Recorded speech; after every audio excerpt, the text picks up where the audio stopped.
The evening of November 17th started like any other Friday at the Golden Oak restaurant. The place was packed. Couples sat across from each other, sharing plates and quiet conversations. Families gathered around large tables, children laughing, and parents trying to keep them still. Businessmen loosened their ties after long weeks, finally allowing themselves to breathe. The smell of fresh bread and roasted meat filled the air, mixing with the soft background music that nobody really listened to.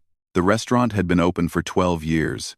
It sat on the corner of a busy downtown street, surrounded by tall office buildings and small shops. The owner, a man in his early 60s with gray hair and kind eyes, had built this place from nothing. He remembered the days when only 2 or 3 customers would walk through the door.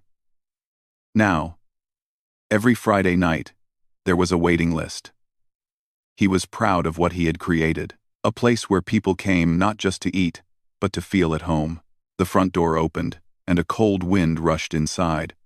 A few customers near the entrance shivered and pulled their jackets tighter. The hostess, a young woman in her 20s, looked up from her reservation book with a practiced smile. But the smile faded slightly when she saw who had walked in. He was a man somewhere between 45 and 55. It was hard to tell exactly. Life had clearly been unkind to him, and it showed on his face. His beard was long and messy, streaked with gray. His hair hadn't been cut in months. Maybe longer. The coat he wore was old and torn at the edges, and his shoes had holes near the toes. In his right hand, he carried a case. It was black and shaped like something you would keep a musical instrument in. The case looked just as worn as the man himself. The hostess didn't know what to say. This wasn't the usual crowd. The people who came here wore nice clothes and drove nice cars. They made reservations days in advance. They didn't walk in from the cold looking like they hadn't slept indoors in weeks.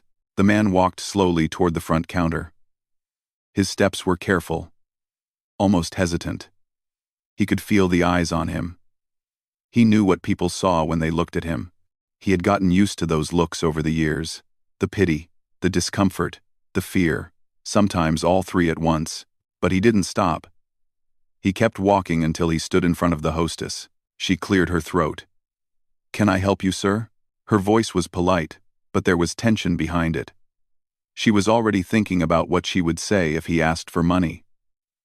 The restaurant had a policy. They couldn't let people come in and beg from the customers. It made people uncomfortable. It was bad for business. But the man didn't ask for money.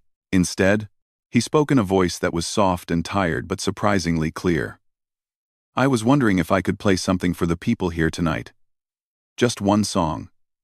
In exchange for a meal." The hostess blinked. She wasn't expecting that. For a moment, she didn't know how to respond. She looked down at the case in his hand and then back at his face. There was something in his eyes that caught her off guard. They weren't the eyes of someone who had given up. They were the eyes of someone who was holding on to the last thread of something important. "I'm sorry," she finally said. "I don't think we can do that. We don't really have live music here. Maybe you could try somewhere else?" The man nodded slowly. He had heard this before. He wasn't surprised. He turned to leave, his shoulders dropping just a little, but before he could reach the door, a voice called out from behind the counter. "Wait." It was the manager. He had been watching from across the room. He was a tall man in his early 40s, with a serious face and a reputation for running a tight ship. He didn't tolerate nonsense. He didn't make exceptions, but something about this moment made him walk over. He approached the stranger and studied him for a long second. "You play?" he asked, nodding toward the case. The man lifted the case slightly. "Violin," he said. "I used to play a lot. A long time ago."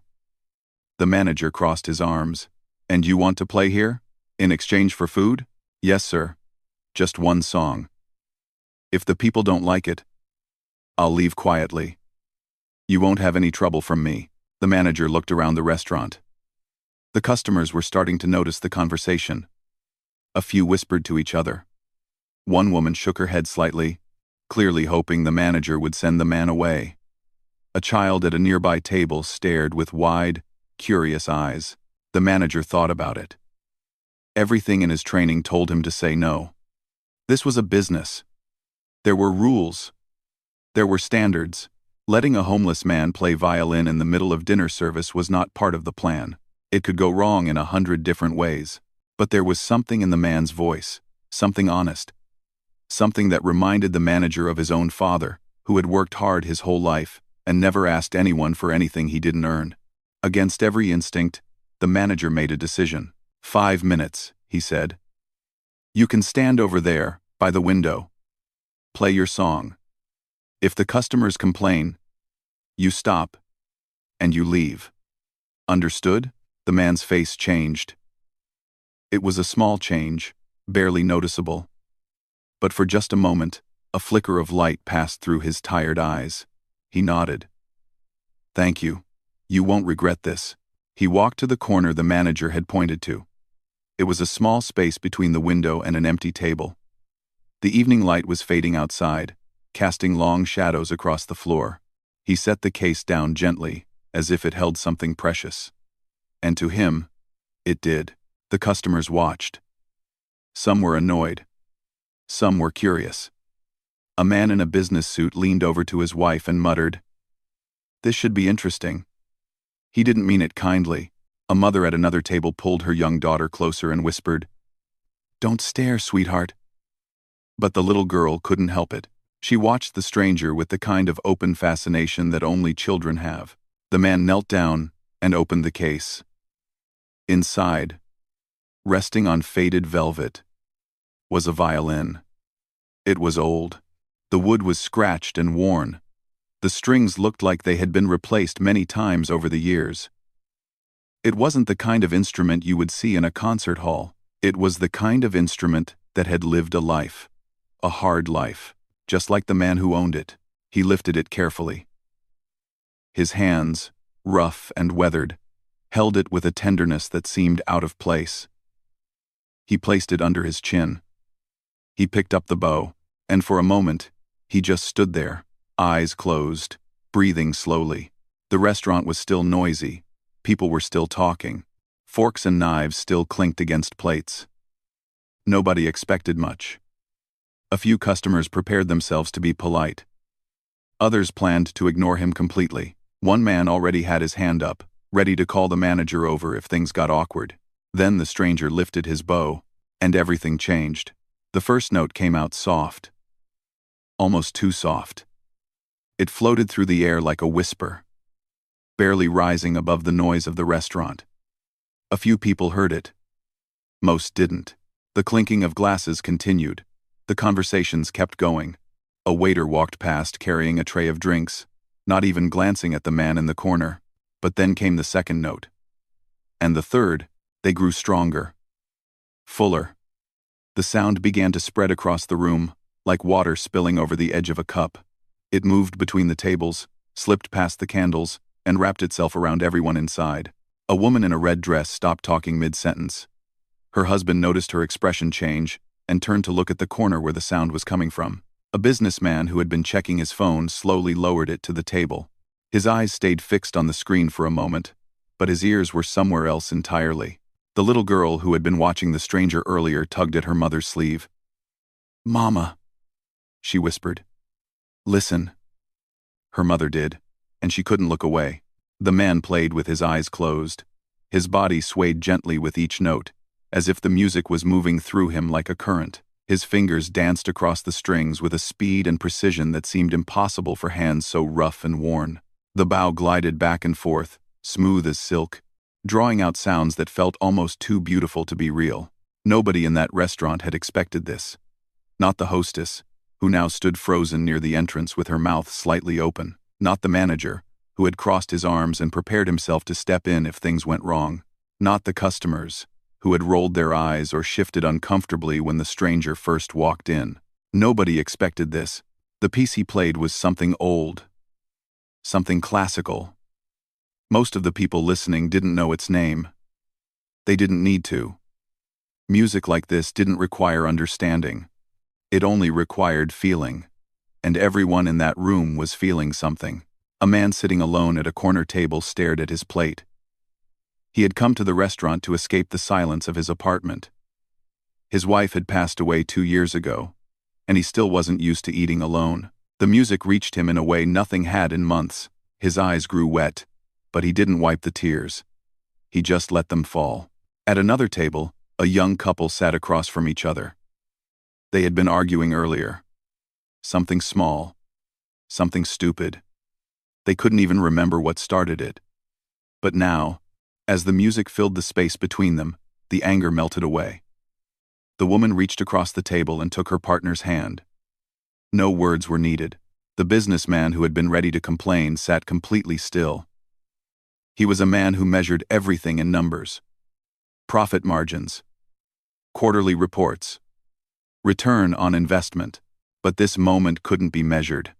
This moment just was, and for the first time in years, he allowed himself to simply be present. The stranger played on. His face showed no awareness of the crowd. He wasn't performing for them. He was somewhere else, somewhere deep inside his own memory. Every note carried weight. Every pause held meaning. This wasn't just music. This was a man pouring out something he had kept locked away for a very long time. The manager uncrossed his arms. He leaned back against the wall and let out a slow breath. He had worked in this business for over 20 years. He had seen a lot of things. Talented singers, skilled pianists, musicians who could fill a room with energy. But he had never seen anything quite like this. There was something raw about it, something painfully honest. It made his chest feel tight in a way he couldn't explain. A waiter who had been heading toward a table stopped in the middle of the floor. The tray in his hands trembled slightly. He was a college student, working nights to pay for his tuition. He didn't know much about classical music. He listened to hip-hop and pop, mostly. But right now, none of that mattered.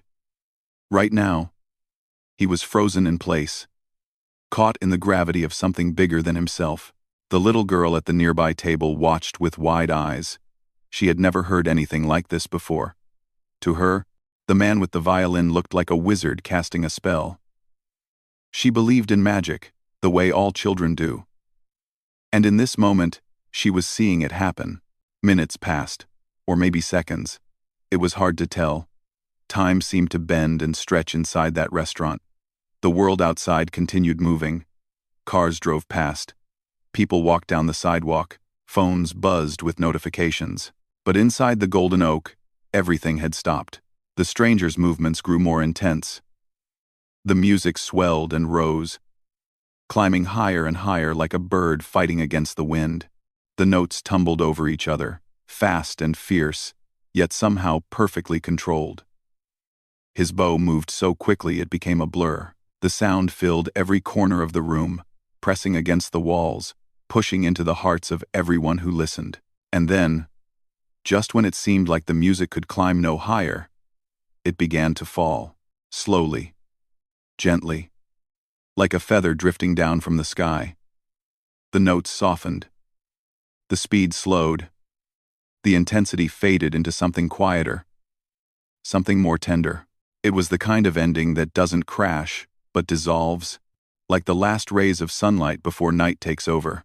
The final note hung in the air for what felt like an eternity. It was long and pure, vibrating with a sadness that words could never capture. The man held the bow steady, drawing out every last bit of sound until there was nothing left. And then there was silence. Complete, total silence. No one moved. No one spoke. No one even seemed to breathe. The entire restaurant sat frozen, as if waking from a dream they weren't ready to leave. The man slowly lowered his violin.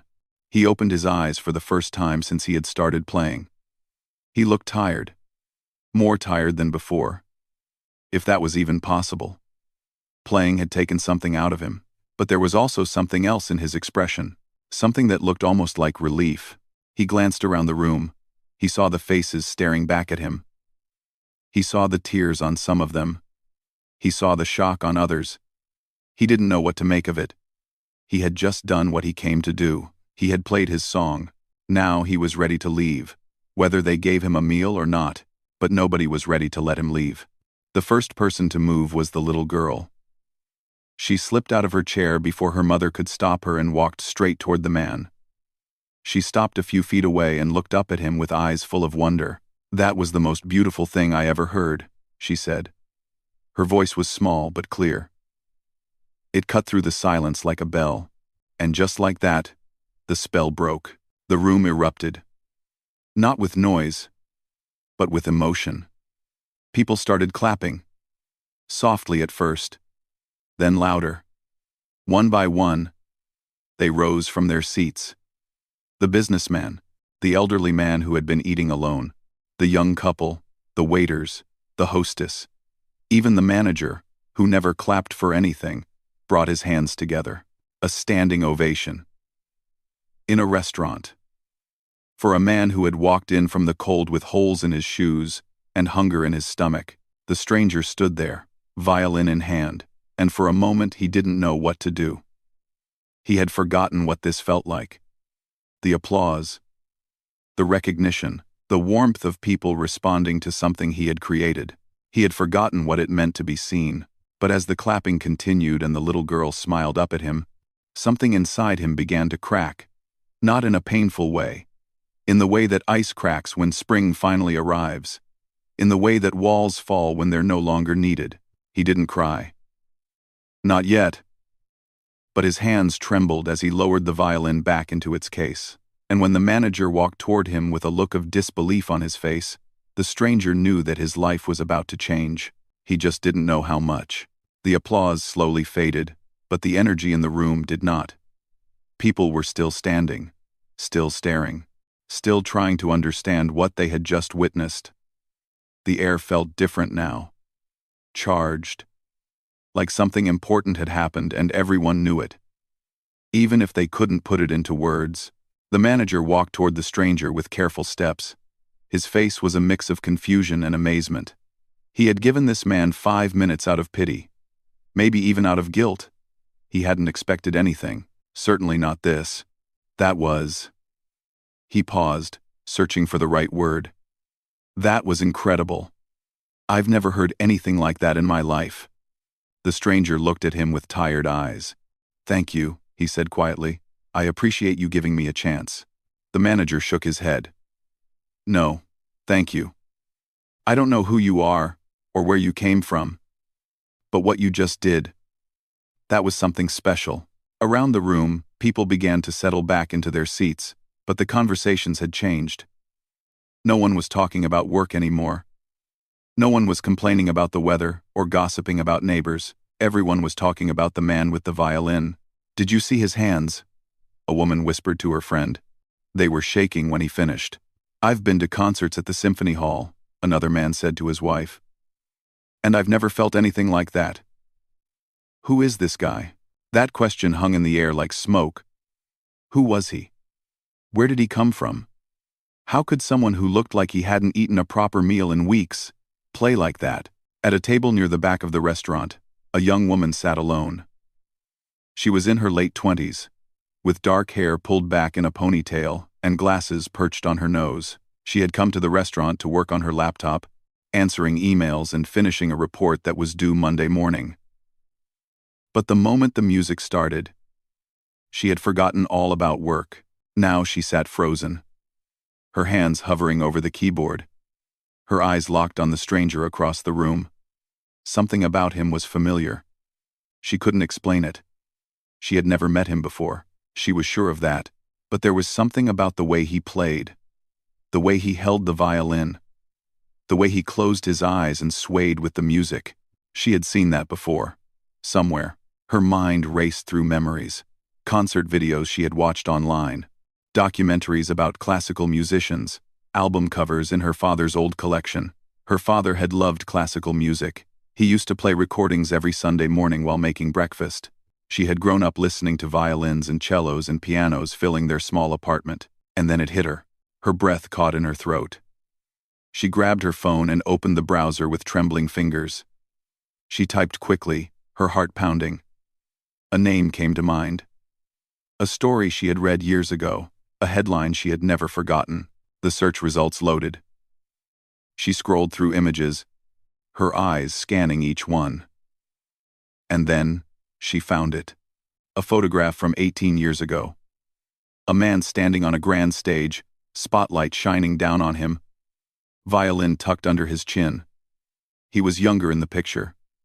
Clean-shaven, his hair was neat and his clothes were elegant, but the face was the same, the shape of his jaw, the curve of his brow, and most of all, the eyes.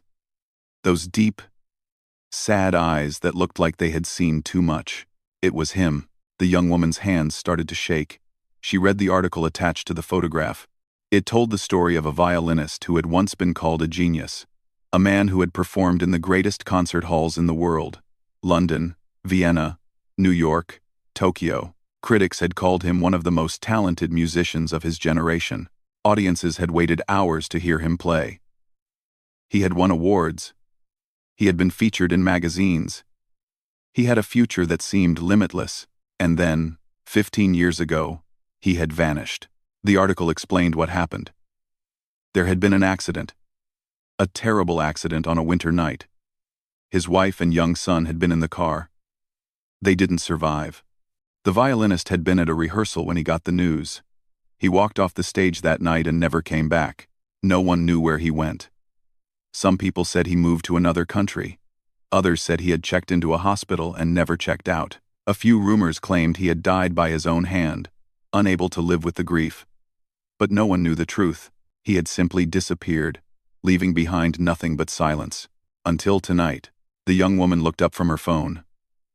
Her eyes found the stranger across the room. He was still standing by the window, speaking quietly with the manager.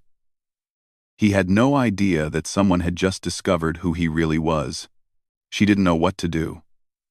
Part of her wanted to run over and tell everyone, to shout out that they had just witnessed a performance by one of the greatest violinists who ever lived. But another part of her held back. This man had clearly chosen to disappear. He had chosen to leave that life behind. Did she have the right to drag him back into it? She looked at the photo on her phone one more time. The man in the picture was smiling. A real smile. The kind that reaches the eyes. He looked happy. He looked whole. The man standing across the restaurant was not smiling. He looked broken. He looked like someone who had carried a weight so heavy that it had bent his spine and worn down his soul. 15 years. 15 years of silence. 15 years of wandering. And tonight, for some reason, he had picked up his violin again. He had walked into a random restaurant and asked to play for food. Why? What had changed? What had brought him back to the music after all this time? The young woman made a decision. She wouldn't shout. She wouldn't make a scene. But she couldn't just sit here and do nothing. She had to know more. She had to understand. She stood up slowly and walked toward the front of the restaurant. Her legs felt unsteady.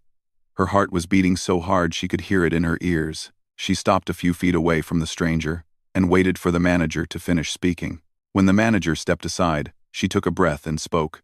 "Excuse me," she said. Her voice was soft, almost a whisper. "I'm sorry to bother you, but I have to ask you something." The stranger turned to look at her. His expression was guarded, cautious. He was used to people staring at him, used to people asking him to leave, used to being treated like something less than human. But this woman wasn't looking at him with pity or disgust. She was looking at him with something else. Something he hadn't seen in a very long time. Recognition. "I think I know who you are," she said quietly, holding up her phone so only he could see the screen. "Is this you?" The stranger looked at the photograph. For a long moment, he didn't move. He didn't speak. He just stared at the image of the man he used to be. The man who had everything. The man who lost it all. When he finally looked up, his eyes were wet. "That was a long time ago," he said. His voice cracked on the last word. "That man doesn't exist anymore." The young woman shook her head gently. "I don't think that's true," she said. "I just heard him play. And so did everyone in this room." The stranger looked at her for a long moment. He didn't know what to say. He had spent 15 years running from his past, hiding from who he used to be, trying to bury the memories under layers of grief and silence. But tonight, the past had found him anyway. And for the first time in 15 years, he wasn't sure he wanted to run anymore. The restaurant had grown quiet again. Not the uncomfortable silence from before, but something softer, something patient. People were watching, but they kept their distance. They could sense that something important was happening in that corner by the window. The manager stepped forward. He had overheard enough to understand that this stranger was not just some homeless man looking for a free meal. There was more to this story. Much more. Listen, the manager said gently. I don't know what you've been through. And I'm not going to pretend I understand. But you came here asking for a meal, and I think you've more than earned it. Please. Sit down. Let us take care of you tonight. The stranger hesitated. He looked at the manager, then at the young woman, then at the room full of people who were still watching him with a mixture of curiosity and respect. He wasn't used to this. He had spent so many years being invisible, being ignored, being looked through like he wasn't even there. But tonight was different. Tonight, people were looking at him. Really looking. And they weren't turning away. He nodded slowly. Okay, he said. Thank you. The manager led him to a table near the back of the restaurant. It was a quiet spot, away from most of the other customers. The young woman followed and sat down across from him. She didn't ask permission, she just sat, and somehow, the stranger didn't mind. A waiter appeared with a glass of water and a basket of warm bread. The stranger reached for the bread with hands that still trembled slightly. He hadn't eaten anything hot in 3 days. The bread was soft and fresh, and when he bit into it, he had to close his eyes for a moment. Such a simple thing. Such a small comfort. But it meant everything. The young woman watched him eat. She didn't push. She didn't ask questions right away. She just let him have this moment. Sometimes silence is the kindest gift you can give someone. After a few minutes, the stranger set down the bread and took a long drink of water. He wiped his mouth with the back of his hand and looked at the young woman across from him. You want to know what happened? He said. It wasn't a question. She nodded. Only if you want to tell me. You don't owe me anything. He stared at the table for a long moment. His fingers traced a pattern on the wooden surface, moving back and forth like they were still playing invisible notes. When he finally spoke, his voice was low and rough, like a door that hadn't been opened in years. I had everything once, he began.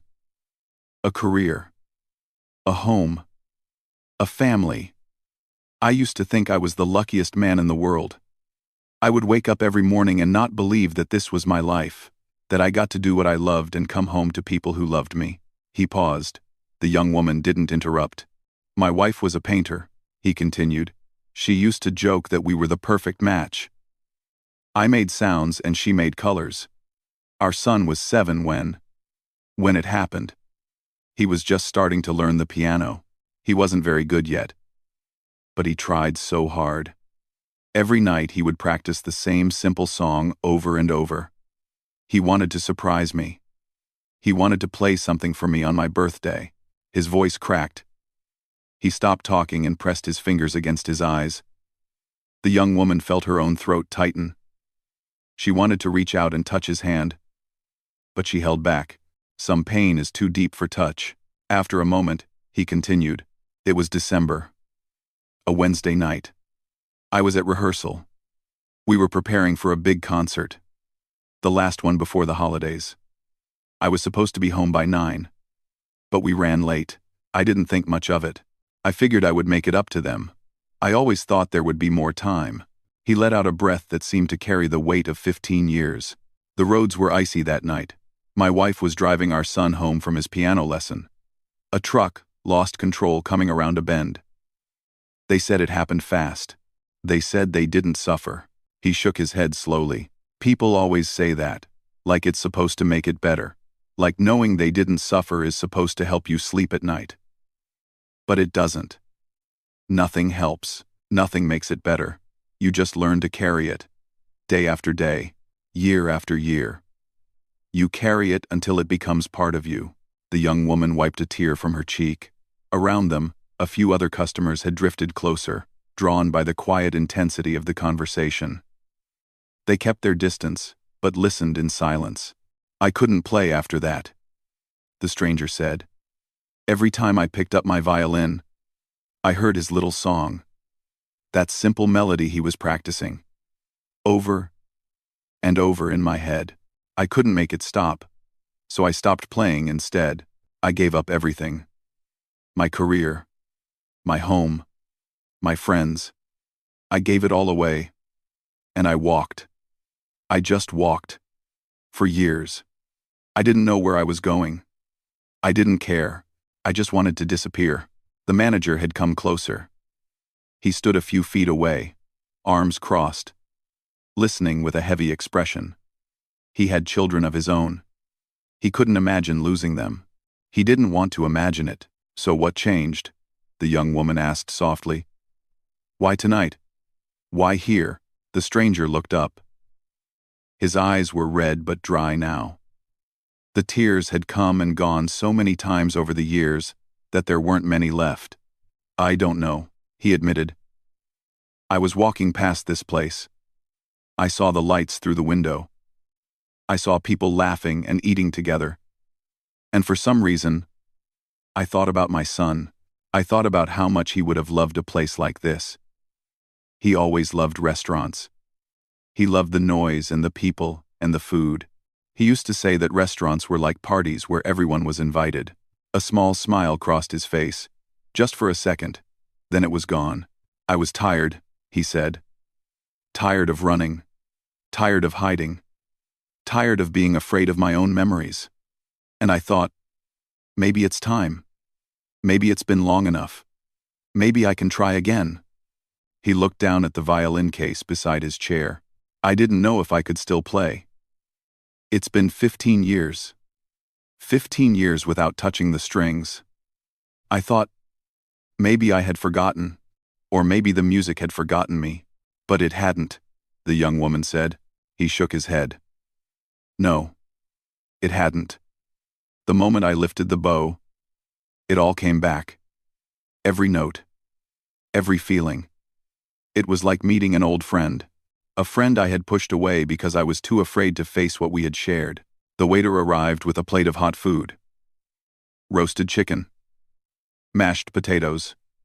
Vegetables. Simple, hearty, warm. The stranger looked at the plate like it was the most beautiful thing he had ever seen. I played for them tonight, he said quietly. My wife. My son. I haven't been able to do that since they died. But tonight, I finally played for them. And I think maybe they heard me. The young woman reached across the table and placed her hand over his. He didn't pull away. They heard you, she said. I'm sure of it. He looked at her. And for the first time in 15 years, something that had been frozen inside him began to thaw. It wasn't hope. Not yet. It was something smaller. Something more fragile. It was the possibility of hope. And sometimes, that's all you need to start again. The stranger ate slowly that night. Every bite was savored. Every moment was absorbed. He couldn't remember the last time he had sat at a table like this, surrounded by warmth and kindness.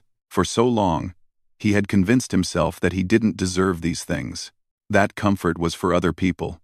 People who hadn't lost everything. People who hadn't run away from their own lives. But here he was, sitting in a restaurant, eating a hot meal, being treated like a human being. The young woman stayed with him the whole time. She didn't ask any more questions. She just sat there, keeping him company, making sure he knew he wasn't alone. Other customers came by the table one by one. Some shook his hand. Some simply nodded with respect. A few wiped tears from their eyes and thanked him for the music. The little girl who had spoken to him earlier tugged on her mother's hand and walked over. She held out a small piece of paper. On it, she had drawn a picture with crayons. A man with a violin, stars all around him, and at the bottom, in wobbly letters, she had written 2 words. Thank you. The stranger took the drawing and looked at it for a long time. His hands trembled. His eyes grew wet. He knelt down so he was at her level and said, "This is the most beautiful gift anyone has ever given me." Aw. The little girl smiled. My mommy says you play like an angel." He didn't know what to say, so he just nodded and held the drawing against his chest like it was made of gold. When the restaurant finally began to close, the manager walked over one last time. He pulled out a chair and sat down across from the stranger. "I've been thinking," the manager said. "I don't know what your plans are. I don't know where you're staying tonight. But I have a small apartment above the restaurant. It's nothing fancy, just a room with a bed and a bathroom. I use it sometimes when I work late. You're welcome to stay there. For as long as you need." The stranger looked at him with disbelief. "Why would you do that?" "You don't even know me," the manager smiled. "I know enough. I know that you walked into my restaurant with nothing but a broken violin and a hungry stomach. And I know that you gave everyone in this room something they'll never forget. That's more than most people do in a lifetime." The stranger didn't have words. He simply nodded. And for the first time, in 15 years, he had a place to sleep that wasn't a park bench or a shelter floor. That night, lying in the small bed above the restaurant, he stared at the ceiling and listened to the silence. It wasn't the heavy silence he had grown used to. It was a peaceful silence, the kind that comes after a storm has finally passed. He didn't know what tomorrow would bring. He didn't know if this was the beginning of something new or just a brief pause before he returned to wandering. But for tonight, he was warm, he was fed, and he was not alone. That was enough. What happened next, he never expected. The young woman had taken a short video on her phone during his performance. She hadn't planned to share it. She had only recorded it because she wanted to remember the moment. But that night, after she got home, she watched it again, and again, and again. She thought about all the people who would never get to experience what she had experienced.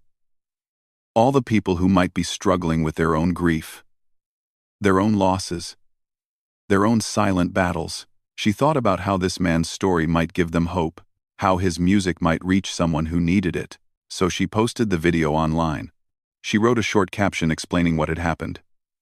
A homeless man, a restaurant, a violin, a story of loss and survival. By morning, the video had been viewed 10,000 times.